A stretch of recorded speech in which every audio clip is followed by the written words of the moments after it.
Joining me now is Caroline Downey, National Review staff writer, Paul Mauro, Fox News contributor and former NYPD inspector, and Emily Compagno, co-host of Outnumbered and author of the wonderful book, Under His Wings. Emily, I go to you first because I know we're watching this on TV. I'm not breaking any new ground in the narrative, except I believe this is a global event. He is sending a signal of toughness, law, order, sovereignty, safety. Let all these dictators around the world see just how tough Donald Trump can be. That's the way I see this. And the message delivery is more acute, in my opinion, because, for example, just yesterday was the 2-year anniversary of Seattle's East Precinct being fully taken over for 23 days.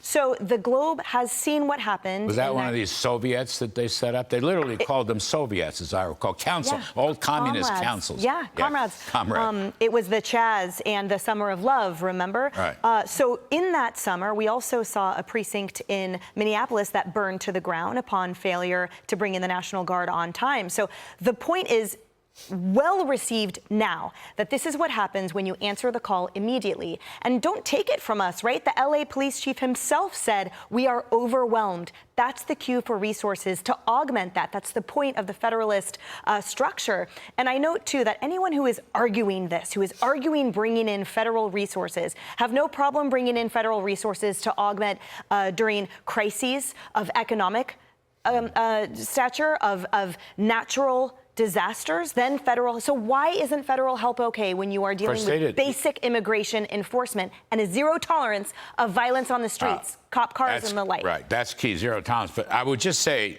these dummies in California didn't do a thing with the fires either. True. I mean, it just took them quite some time to do it. I mean, it's really a political malfeasance, but just bad management in general, and it's going to destroy the party. But Comrade Paul Mauro, thank you for coming here. Because I think it's interesting, the relationship, Emily touched on it, what's it, McDonald's, the chief's name? Yeah. And the president, Trump himself, had tweeted, he said he's well-respected police chief. His hands are tied because of these California sanctuary city and state laws.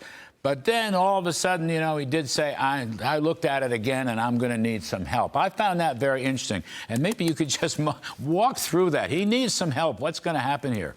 Well, first of all, you got to remember, he's beholden to the mayor. And at the end of the day, I've been in the middle of a lot of these kinds of things. We had the riots here in 2020, and we should extrapolate out here. What happens is there's a Venn diagram, essentially, of different disparate leftist groups that are always activate, whether it's Gaza, whether it's bombing Tesla showrooms, whether it's BLM. They're always ready to protest. Wait until this Saturday, by the way. They got a big event coming. And so the cops know that they're there. They can't wait to get involved in there. But the politicians in California, they're all stuck in 2020. They don't realize this is not what the country voted for. I don't know. I don't really understand, you know, this idea that Newsom is somehow or other has this great political acumen. He's fighting yesterday's war. He's a dopey what the country wanted. He has a tin political ear. To him, this is a campaign promise. That's all it is. Just to interrupt, Trump's right. Look, I interviewed Gavin on the show a couple of weeks. I've known him for years. He's a nice fella, but he is inept, absolutely inept. Absolutely inept. Can I ask you a question, though? Policing-wise, shouldn't they put a curfew on? Because all the crazy people are going to come back when the sun goes down. I mean, people from all over, God knows, the West Coast, who knows, that have nothing to do with ICE and I mean, shouldn't they put a curfew on? Absolutely. And in fact, we did it here in 2020. If you could get that done here, you can certainly do it under these conditions out there. And to expand the enforcement narrative a little bit, here's a name you're not hearing that's so crucial. Their version of Alvin Bragg, quote unquote, which is Nathan Hochman. Oh. He was elected on a law and order platform. And he's significantly better than Bragg from what I see. But he's been pretty MIA on this thing. Here's why this matters. Now that LAPD and the LA Sheriff's, the county sheriff's office is actually bigger than LAPD. Now that they're out there making arrests and enforcing, this goes into his bucket. He's the one who has to prosecute here. If he does what Bragg did, which is just let them all out, and I'm talking about the campus stuff, not 2020. The campus stuff, Bragg just lets everybody out, and then you're arresting the same people 3-4 times. And so the Venn diagram continues. Hochman now has to make these charges stick, make them feel the pain, put them in jail, make them get lawyers, and this is how you figure out who's who. This is how the feds can map the networks with the federal arrests and find out, because it's all the same people. You and I have talked about it. No masks. The same people. No masks. The mask stuff, you know, I love the mask stuff. We're fighting COVID? No. Yeah. They're trying to be anonymous criminals. Caroline, here's the thing. Trump ran on this. I just want to make this point. He said we're going to close the border, which he did. I mean, he sneezed on day one, and it stopped right there. There's nobody's cross. Now the question is deportation. In fact, the One Big Beautiful Bill's got some money in there to help ICE and the other border agencies for deportation. The country supports him on deportation. So far from what we've gathered informationally, ICE has arrested or taken in, I think, about 120. A lot of Mexicans, but people from Vietnam and other places, Philippines and so forth and so on. Trump's doing what he was elected to do. Mass deportations, Larry, to your point, were a cornerstone of his campaign platform. Right. They are wildly popular among both Republicans and Democrats. And when you were doing your opening riff, I thought, you know, a big part of this, he's just trying to keep the union together. Because California is a part of America, even though they resist with their radical policies. I basically said that. I didn't want to be, you put it even starker terms, I don't want to refight the Civil War. But that's what. This is not unlike Abraham Lincoln. California is part of America. This is not unlike what Abraham Lincoln did. That's a great point. We should put it in the riff. I'm going to correct the riff later. But you know, Trump, we learned from his first administration, was very deferential to the states. Yes. He respects the 10th Amendment. He respects federalism. He wants the states to take the lead. But he knows that Gavin Newsom has proven time and time again that he will let his cities and his state burn and erupt into chaos. And so he did what any good union leader, president, does, which is deploy the National Guard to quell the unrest. We know from history, from the Summer of Love during 2020, that they waited too long. That's right. And there were casualties and lives lost because of fecklessness at the state level. States can be sovereign sometimes, but the plenary power is very clearly in the domain of the federal government. It is their job, it is Trump and his administration's job to manage immigration. We know that the sanctuary cities, like California, in all the other Chicago, cities, New York. they're trying. I mean, tough darts. Right. Tough darts. They're trying, federal override. You have to preserve the union. You're absolutely right. To preserve the union. It's a Lincoln-esque statement. I'm going to put it in the riff when we publish it. Emily, I want to just come back to this point. I want Xi Jinping to watch television. And I want Vladimir Lenin to watch television. And I want the mullahs to watch television. And I want the communists in Latin America and Cuba to watch television, okay? I want them to see, A, how bad it can be, and B, how a president can come in and preserve the union, to use what Caroline is saying. I want them to see a tough, Reagan-esque law and order guy. Unfortunately, in the Summer of Love 2020, President Trump did not act decisively. He did not.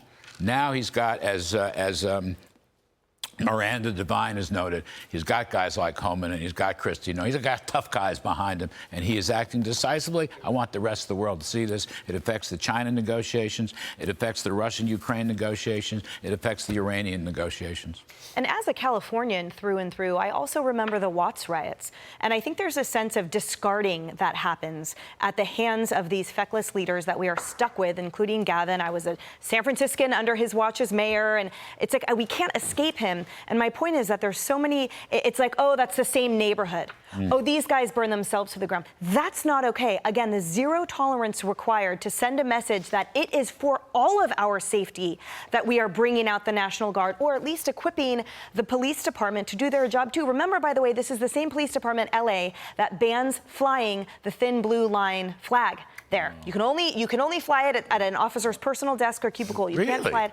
Yes. So we've seen in these last few years, again, that tension of the sanctuary, that who exactly are you providing sanctuary to? To your point about when the sun goes down, we've been seeing now for the past couple hours a very peaceful demonstration with masks off of union members and the like protesting something that really is not going on. And then the instant that the switch goes out, you see an absolute anarchist-based violence. Exactly. Yep. And that is for social agitation, yes, and the complete destruction of any type of law and order. That is not advocating for some kind of human principle. Because, by the way, if they were, then they would be supporting through and through the humane deportation of these individuals that have been under the thumb of the cartels forever. That's a great point. It is a humane deportation. Correct. I mean, to the point when Trump has offered them self-deportation. He's offered them a plane ticket, for God's sakes. It's a better deal than they're going to get, because the thing they're going to wind up getting is they're going to be in the pokey, and they're going to hate the pokey. Whichever pokey it is, they're going to hate it. Paul Mauro, just across the tape, 4:13 p.m. 500 Marines to deploy to L.A. to protect federal property and personnel, not for law enforcement. 500 Marines. What do you make of that? Now, again, to protect that's federal buildings, I presume. Right. Because they burned the federal buildings in Seattle 5 years ago, whenever it is. And Portland. In Portland, too, they did. Portland. Yeah. Actually, you know what? I meant Yeah, Portland, right? I think the worst of it was And there were Portland. people trapped inside as they were trying to burn it down. So this is okay use of the Marines. Yeah, I mean, look, obviously they're going to view this as Trump upping the ante, but it goes to what you were saying, which is that leadership matters, elections have consequences, and Donald Trump is not going to lose these cities, despite the fact that a lot of these cities, I called it on another show, our cities have become the nut job archipelago. Yeah. They really have. If you look across there, you've got Chicago, New York, Philly, Baltimore, tragic. Seattle, It's Portland. tragic. We're losing them all. And when you look internationally, I should say, when other people around the world think of America, these are our crown jewels. These are the entry points into this country. Traditionally, there are centers of commerce, of culture, of legal immigrant aspiration. The stuff we all know the stories, the Ellis Islanders, all of that. We've just completely punted on all of that and turned these places into they are realistically right now they are petri dishes of kookism. You're right. No, the blue state cities. You're 100% right. And it's a tragic failure, and it needs to be redeveloped because, as you say, the resource potential, the opportunity potential to rebuild these cities and put people to work, okay? Whatever color, wherever they're from, as long as they're here legally, that's what we should be doing. And the Democrats have run these cities into the ground. They're cesspools of crime and bad education and taxes, and you can't. It's a great final point. Anyway, the Marines are coming. I got to get out. Paul Mauro, thank you. Caroline Downey, Emily Compagno. Be sure to catch Emily on Outnumbered alongside her co-hosts Kayleigh McEnany and Harris Faulkner. Weekdays, 12 p.m. Eastern on Fox News. Terrific stuff.